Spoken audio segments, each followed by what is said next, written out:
Ano ba yan? Hindi, premyo. Premyo muna. Premyo. Oh, premyo ko muna to. Pare, pare. Yup! Lagi mo na. Happy Fiesta. Ah! Bintog. Saboy, happy fiesta! Saboy. Bintog Plaridel. Di ba't namasahe ka dito, Lolo? Papunta dito. Okay. Oh. Hindi. Hindi pa na wala ko sa pala. Tinatanong. Di ba may pinsan tayong pare? Ah. Bakit pahamak Pahamak. Paano yung tanong niya kay Father Benny? Ah. Di ba na naging parokya rito si Father Benny sa dito? 2008. Oo, di ba? Punta siya kay Father Benny. Father, totoo po ba na lahat ng biyaya na nakakamta namin bigay ng Panginoon? Oo naman po. Oo. Puro bigay ng Diyos. Totoo po bang ang tao, kaming mga tao ay nilikha ng Diyos? Oo naman po. Lahat po ba ng tinatamasa namin ngayon bigay din ng Panginoon Diyos? Oo naman po. Ayun po, Father, na pagkain ba namin sa araw-araw, bigay din po ba ng Panginoon Diyos? Oo naman po. Tama si Boy, tama sabi ni nanay. Ba't ano sabi ni nanay mo? Walang kasilbi-silbi si tatay. Father Benny, dapat yung pagkain lang yan. Pinasakot ko sa akin. Lahat po bigay ko ko yan. Naniniwala ka naman. Tulad niya lang. Oo. Father Benny, ang salita na. Oo. Lahat na araw lang po bigay ng Panginoon. Sana, sinabi mo na, nang itanong mo sana na, yung po bang pagkain namin sa araw-araw, Father, ibigay din po ng Panginoon Diyos. Hindi, bigay ni tatay mo yun. Matutuwa mo. Bigay mo ng Panginoon. Kaya di ba sabi mo, ay tama sabi ni nanay. Ano sabi nanay mo? Sabi ni Father, di ba, tinanong ka, ano sabi ni nanay mo? Wala raw kasilbi-silbi si tatay. Sana binigyan mo, Father Benny, sana binigyan mo man lang ako ng alam. Ay, hindi niya naman alam kung tagisal si Kristo. Ngayon, umpisahan ko. Pare, yun hindi alam. Umpisahan ko. Hindi, alam niyan, ano lang, pinaglilihim lang. Ah. Yung nandun kami sa bukid, sa Katulinan. Ah. Oo. May nagpipinitensya. Pinitensya ba tawag yan? May pasado. Kapag mahal na araw. Hindi pumapalo. Iba pumapalo.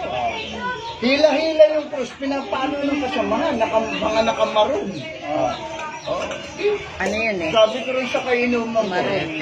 Pare ka ako. Tingnan mo ka ako yun. Si Kristo, naglalakad pa siya ng krus. Hinahambalo. Sabi, oo nga, ano? Eh, paano baka ako pare, ang buwan mo yan? Hayaan mo, pagtapat dito, ako bahala dyan. Ayan na, hinahampas nung, mahila-hila yung kurso. Hinahampas nung kasama. Pinitensya, papuntang grotto. Eh, gaano malayo, galing Kandata. Malayo. Papuntang grotto. Kapag hinahampas habang daan. At nagaling yung putari ko. Pagtapat sa amin, nagiinuman kami. Kinuha yung bote ng, yung bote ng, Alak. Oh! White Castle. White yan. Important pa, no? Oh, sinurot yung pumapalo kay Kristo. Doon sa nagpipinitensya, may talokbong na gano'n. Ikaw, kung mahirap pagmula, nakakahiya ka yaya. Putang ina. Hindi ako nagmumula. Inano yung pumapalo. Subukan mo murahin subukan mo paluin ulit. Makikita mo hinahanap mo, hawak yung bote. Namutla yung pumapalo. Sa halip tulungan mo yan. Ito, pasa na ang krus, hagupitin mo ba? Hindot ka. Hindot. Tapos, umatras yan, nilapitan yung Kristo. Inalis yung talukbong. Ikaw naman gago ka. Dahil sinabi yun. Kasi tumawag eh. Ano yung sinasabi? Sabi kay Kristo, ikaw naman magtago ka. Alam mo naman, tuwing Huwebes Santo, hinuhuli ka. Eh, ba't hindi ka magtago? Alam mo na, alam niya, tuwing Huwebes Santo, hinuhuli. Ba't talaga hindi ka magtago? Sunod yun ang siya pala. Penitensya na. Okay na. Merong penitensya na makatotohanan hanggang sa bundok ng Golgotha. Ano may Golgotha? Si Kristo. Ipinako sa krus. Dahil iyon ang hiling eh. Pero bago ipinako sa krus yan, nagdaan muna kay Poncio Pilato. Diba? Oo, kasi nagtuturuan sila.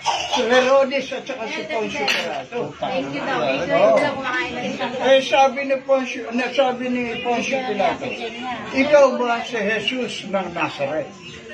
Hindi umimik si Kristo. Hindi umimik. Ikaw ba ang hari ng mga Hudyo? Sabi ni Kristo, iyan ba'y bukal sa loob mo? O may nakapagsabi lang sa'yo? Ibig sabihin ni Kristo, baka chismoso rin si Pilato. Di na, ano yun? Ipinapako ni Pilato. Walang nakakaalam kung taga saan si Kristo. Pinag-aralan ko yun. Nung ipinako si Kristo sa krus, ibinayubay, nakabayubay sa krus. Nilagyan ng tag. Logo. Dito sa itaas ng ulunan niya. INRI. INRI. Doon ko nalaman kung taga saan si Kristo. Talaga? Ilocos Norte, Region 1.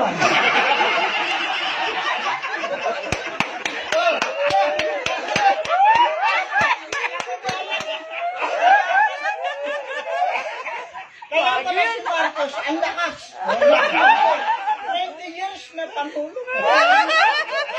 Kaya pala. INRI. Ilocos Norte. INRE, nakalagay ron, ang laki INRI. INRE. Ang kahulugan nun, Ilocos Norte, Region 1.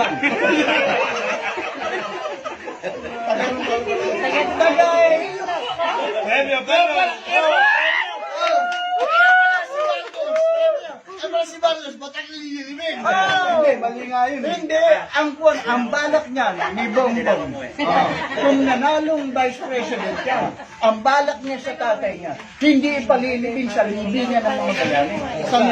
Sa Jerusalem. So pinaglibing niyan kay Kristo. 3 araw lang, buhay na.